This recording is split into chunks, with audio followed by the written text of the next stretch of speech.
You're ready to deliver a keynote that can be any duration that you want because you're stepping up to the mark. Please put your hands together for Jack Craw.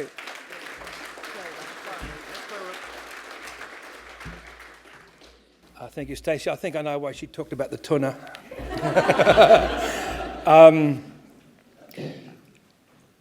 First of all, I deal with any perception of conflict of interest. I've just been employed by Biological Heritage, so if I say something nice about them, you can ignore it. Is biosecurity a losing battle in an increasingly connected world? Well, I just don't accept that premise at all, and I don't think any of us should accept it at all. Otherwise, we might as well go to the bar and condemn our grandchildren. Because we can't afford to be anything else but optimists. We can't afford to be anything else but, in fact, activists. And if you look at the political, the way the whole planet's going in terms of the way it's being managed, we're all going to be more activist than anything.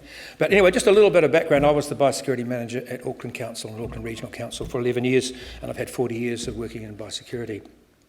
I won't be talking too much about the issues. I'll be trying to talk about some positive things that I think are happening and things that we can do. First of all, about the connectedness, I think we know that invasion rates for most organisms are up, especially in pathogens, insects and fish. But interestingly enough, the invasion rates for new plants in New Zealand are down.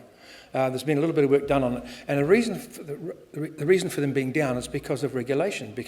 And the reason for the regulation was the nursery industry being convinced that it was in their best interest to actually act responsibly. So we in the biosecurity business, MPI, DOC and regional councils, combined to encourage and convince that the nursery industry that it was in their best interest in terms of future-proofing their own industry to adopt a much more responsible attitude towards importation of new plants. And that's led to a falling off in establishment rates of new species as recorded in herbaria. It's a bit of a rough guide, but it's as best we've got.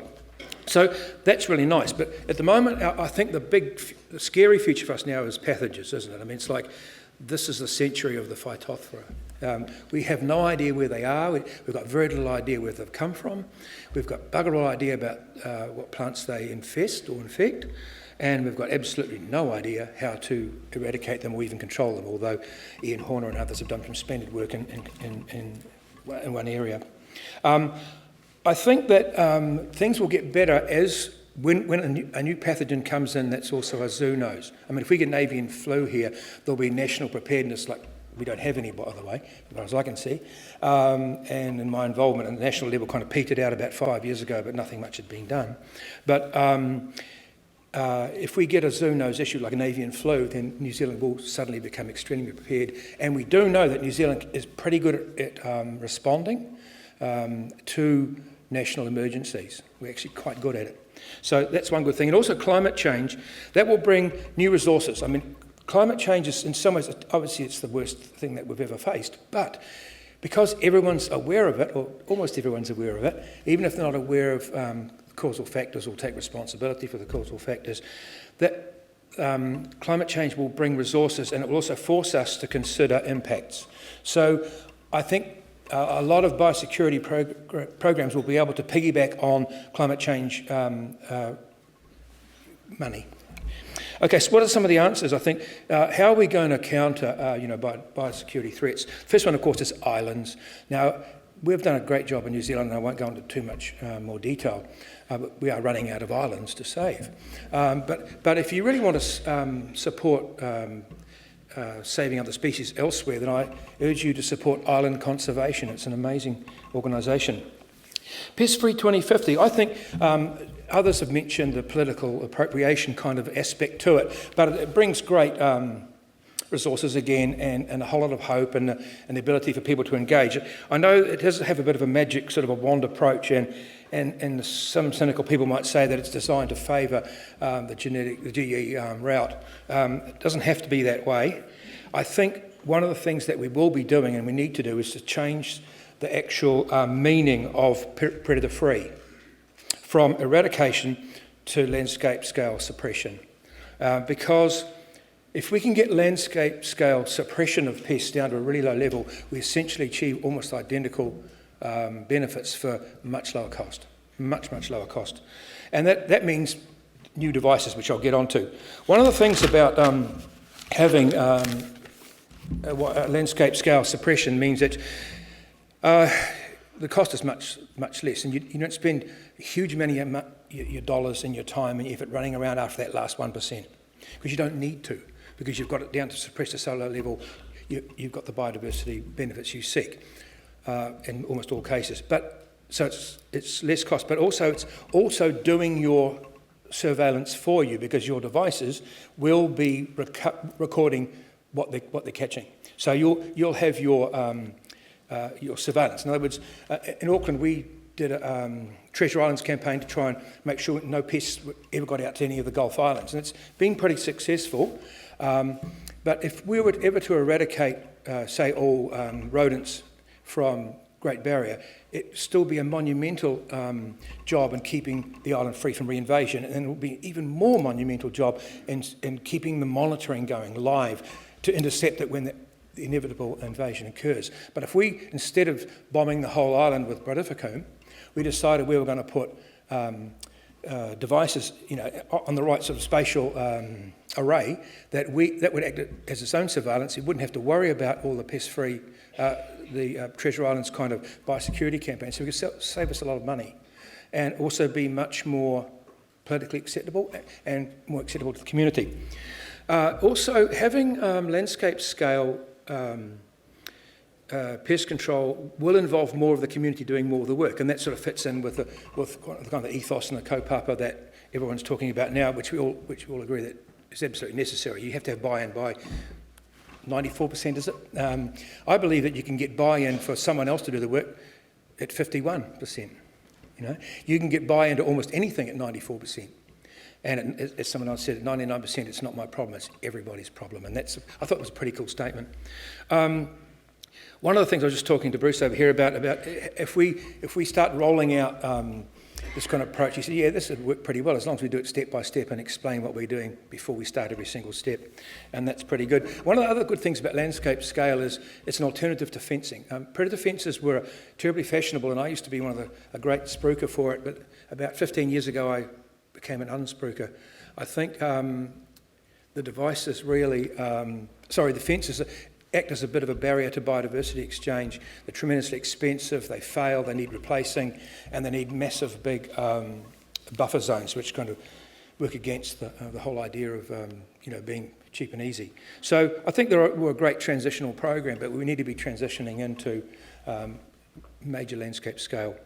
Another area that to feel good about is detection. I mean, the ability to detect pests is getting better and better and better, whether we're talking about pathogens or ants or, and whether it be, thermal camera work on trying to detect the last rat or the last possum. We're getting a lot better at it, and New Zealand's quite good at adopting tech and manipulating it for the right purposes. So the tech won't only be easier to use, it's going to be easier to connect communities using the tech, and also to report and then to show communities what they're doing. So if you're able to show a community what you've achieved on their behalf, you're going to get more buy-in. Even if they don't physically do it, they won't mind paying rates for it and taxes.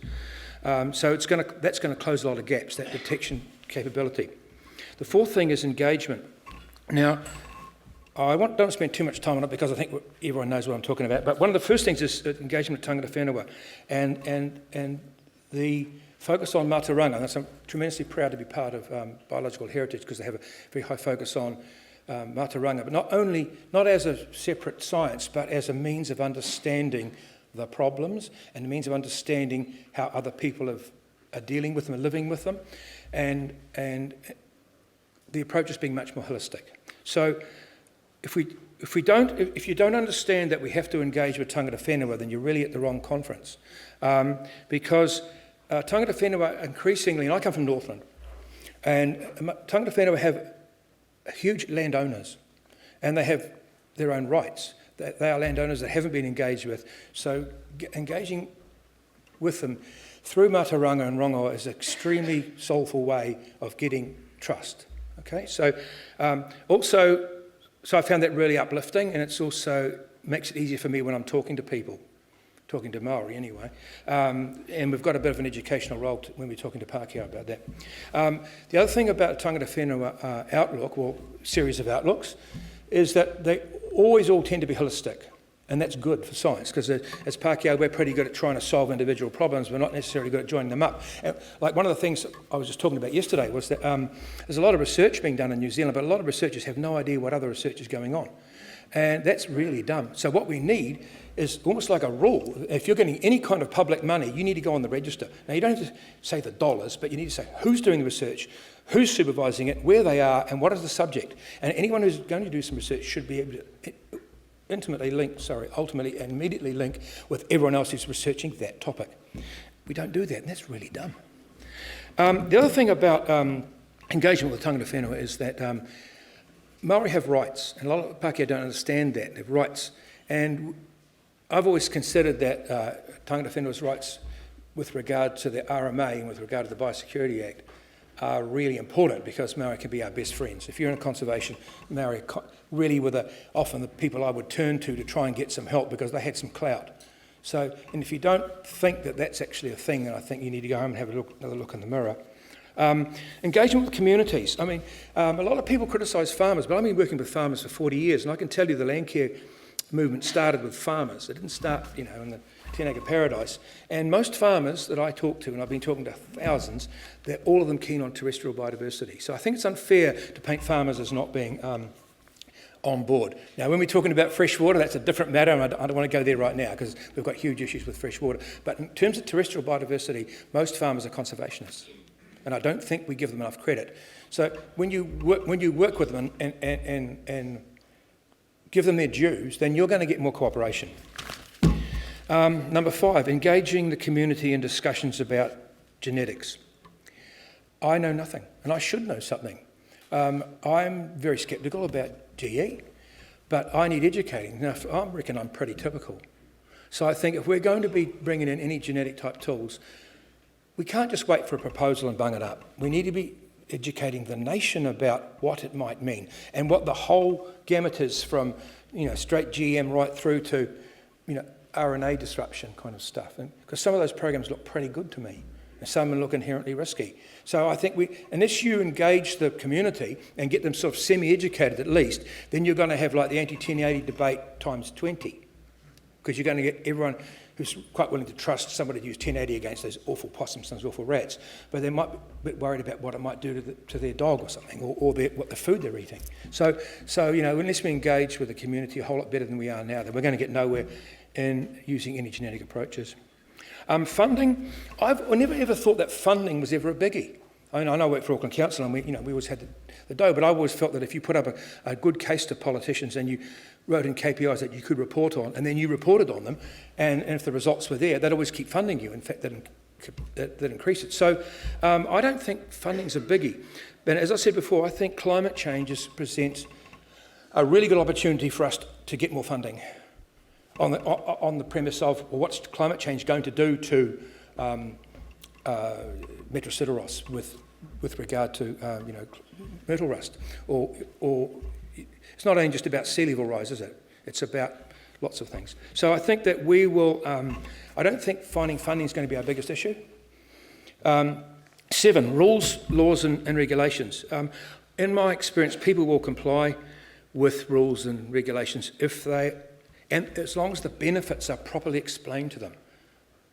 And sometimes we don't do a very good job of that. And I think, and we have to socialise ideas early. I've always been a big in favour of discussion documents, and I could groan there's another round of stuff you've got to do. But guess what? They work. Because you stimulate, you socialise the ideas, and you kind of lead people towards the position that they're prepared to accept, or one that they're prepared to even support. So, you can make a lot of progress. Another thing about rules and laws and regulations is that you have to be prepared to share control. And that includes sharing control and management with tangata whenua. And I think we need to start thinking a lot more about what that means, because I'm very keen on it. I think that it's a shared path here, and if we just do it our own way, if we do it Pākehā way, well, we've been failing quite a bit. And I think we could learn a lot from each other, especially about doing things not only in tandem, but doing things in a more holistic fashion. So it's a bit of a recurring theme. Well, I'd like to say being invited to be a replacement for Roger Smith is very crazy and ambitious. But anyway, 8, central government capacity and capability is currently somewhere between very poor and appalling. I know it's really easy for us to criticise MPI and criticise DOC and whatnot, but they are appallingly funded. They're funded to fail, essentially. So we need to convince our politicians to fund these organisations much more than they are now. We need massive increase. And it's not only in numbers of staff, but we need to increase the kind of vision that they have, because most of these organisations don't really have a lot of vision. They basically just get by day to day. And it causes a lot of issues, including things like credibility issues. Now, we need to work on that. We need to re-establish credibility with MPI and with DOC. I mean, I hate to say this, but it's a fact of life. In order for them to be able to plan better and also to introduce regulations and laws better. So we're not doing that right now. Okay, new tech. I've always been a huge fan of biological control, especially in weeds. Now, done properly, it's a no-brainer. We're probably spending, I don't know, a couple of $1 million a year on it. We should probably be spending maybe 30 or 40 right now, because you can win. I mean, there's no such thing as a weed that's a weed everywhere. It's in its own home environment. It coexists with a suite of predators, and the only reason it's a weed here is because it doesn't have the suite of predators. And if we can just reintroduce host-specific biocontrol, then we can solve a lot of problems. It's not a magic wand. It takes a lot of work. But there's quite a lot of work done by Landcare Research on any spillover impacts, like non-target impacts, and so far we've been very, very lucky. But we're also doing a better job of exploring host specificity than we were back in the 1940s. So I'm quite keen on all that. Also, one of the things about new tech is I think in New Zealand we've been very poor at funding private providers. I think we've had quite a lot of industry capture, or CRI capture of the dollars, and regional councils have been throwing a lot of money at research. And I always felt that we were second pick, really. We shouldn't really have to do that. That should really be nationally funded, because we're not really focusing on the things that matter nationally as much as we should. We're leaving it to regional councils to fund biodiversity and biosecurity research, and it seems a bit odd, really, but the needs must. But private providers, we're losing them to Australia. We're losing them to overseas because these guys aren't getting funded. And I won't give you examples, but there's a couple in the room here of people who have been working for years on good tech that's got a future. They haven't got any national funding. I just think that's sad. We also need to be having a really good look at improving ways of using existing technology, and also using the sort of things that Marie McEntee talked about, the social science part of it. And I'll give you an example. A flagship program for us in Auckland was our Waitakere Pig program, and it sounds really unambitious and unexciting, but I've been involved in hundreds of different types of programs, and it's the single one I'm most proud of in my life. We turned these essentially poachers and hard-ass guys. I mean, those pig hunters are pretty hard-ass guys, and some of them are outsiders, and a lot of them, they don't collectivise very well. I mean, these guys are fiercely individual, and a lot of them, hunting comes first. I mean, there's a bit of bloodlust, there's a bit of dog love in there, there's a lot, all those things, but they love their hunting more than they love the ngāhere. And this is a hunting subculture, really. It's not a Maori Pākehā thing. It's just a subculture of hunters. Well, what we did was we had hunting for pigs in the Waitakere Ranges, and then we discovered Kauri dieback and thought, well, pigs will probably be a vector. I did a bit of work on that and established that they are a low to medium level vector, so we had to step up our program. And we were spending about $60,000 a year and not getting a great result because pigs breed very quickly.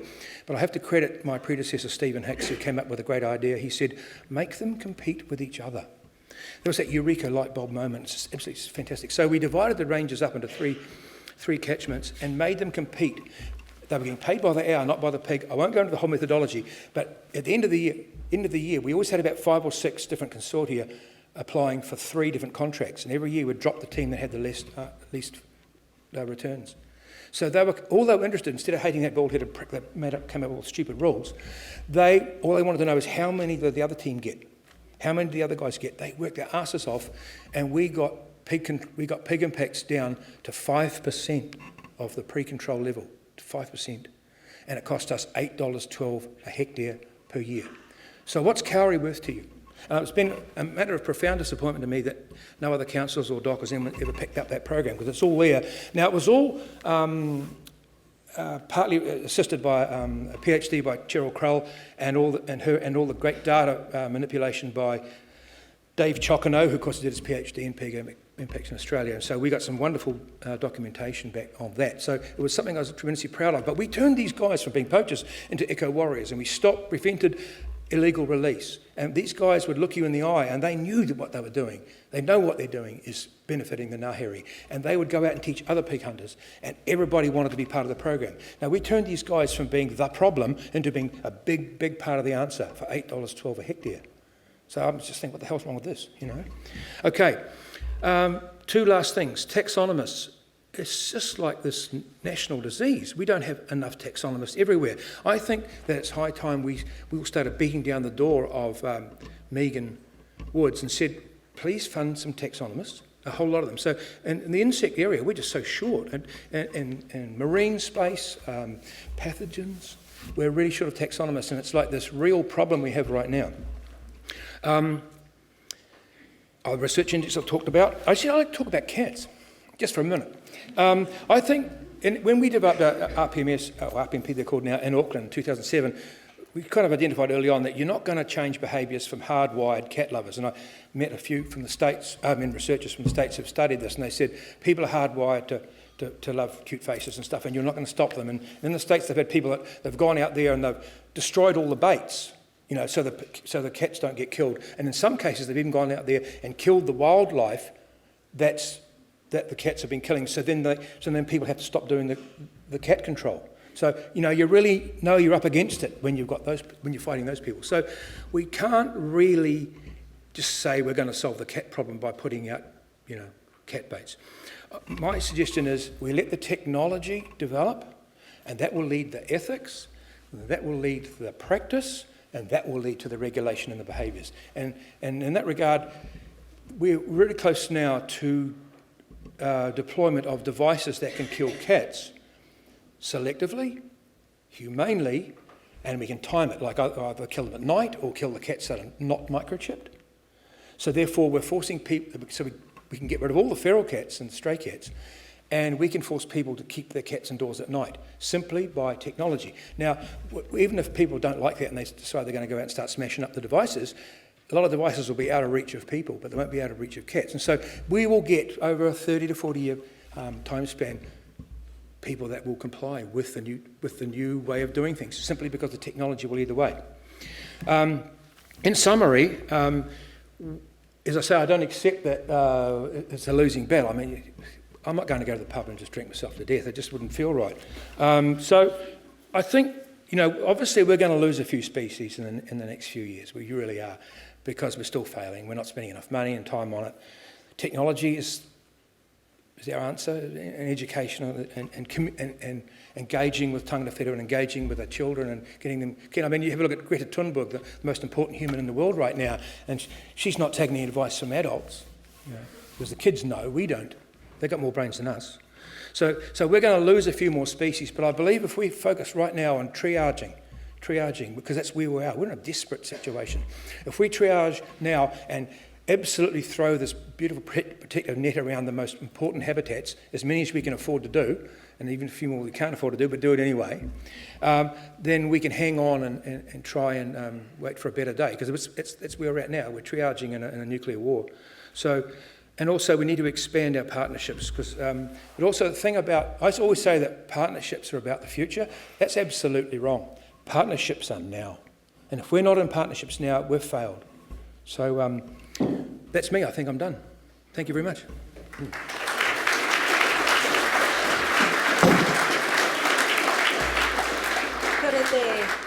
Te kiri tuna, thank you so much for your resilience. And who just pulled that out of nowhere? Ka pai, tino pai, Jack. Thank you so much for your patience as well in terms of me misnaming you and everything you do in your life.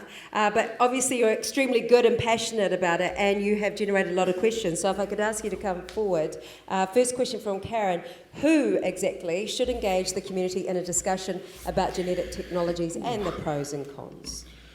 I'm not a scientist. Also, I'm just a practitioner. I reserve the right not to answer any questions I don't understand. Who should engage the community in a discussion? I think it's on all of us, isn't it? I think I don't think you can really trust scientists to do all the communication around science, because every scientist is really on a lifeline with that pet project. And so I just think it's fair to say, come on, you scientists, engage us. I don't know. Have never given that much thought. I guess I'd like to put that question to David Parker, Minister for the Environment. I don't know. Anyone else got a bright idea? Let's share this one. Anyone else got an idea about who should engage the community in a discussion? See, no one knows. No one and everyone, by the sounds of it. So let's go on to, some questions are best just left hanging in the air.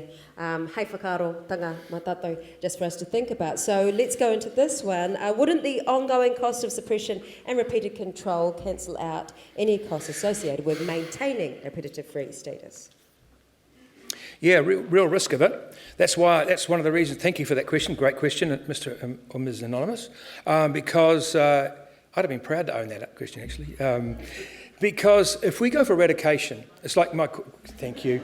It's like that example I gave you of the Hauraki Gulf Islands. If you spend all this money on eradication, you're going to spend a lot more again in keeping them out. But I'll go into the device thing. If you've got devices that can selectively kill every rat that they interact with, and you put them on a grid of, say, 500 metres, and they'll selectively kill rats and nothing else using a humane method, we're close. And then you report that electronically, so a person can walk in the office, turn up the thing and say, oh, that device, it's had 477 shots. They start to run out at about 600. Let's go and refuel that one. And that's all you're doing, not much else. And you're getting all the data, then you can manage the stuff. So we're quite close to that. So if we are doing that, then we don't have to worry anymore about all the losses we might get from reinvasion. Does that answer the question? Okay, thank you. And just to make this our final question because of time, and I'll go for something a little bit different. Brilliant work on the Waitakere, is it, pig project? How do we take that success and use it to our advantage with possums and feral cats, to name a few? I don't think that they apply, because pigs are kai, and pigs are a resource, and also pig hunters were part of the problem. That is a social...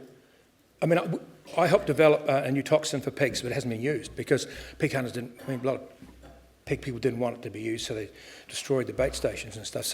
But we have to live with pig hunters, and so we live with them in another way. But the feral cats and feral possums, to me, that comes down to the devices again. The landscape scale deployment of devices that do the job on their own, multi-kill before they need refueling, and multi-reporting. So it's a different issue. I don't think you can do that with cats. There is a technology, with pigs, there is a technology that imminent that will be able to do any animal, including not only killing animals, but conferring them vaccines, which is really, really useful. So, the future's pretty big. So it's a slightly... The Waitakere pig program doesn't apply to feral cats and possums. Does that make sense? It makes a lot of sense, especially for a man who just walked into this. Tēnā koe, e te rangatira, e te kiritunga. Thank you very much, Jack Craw.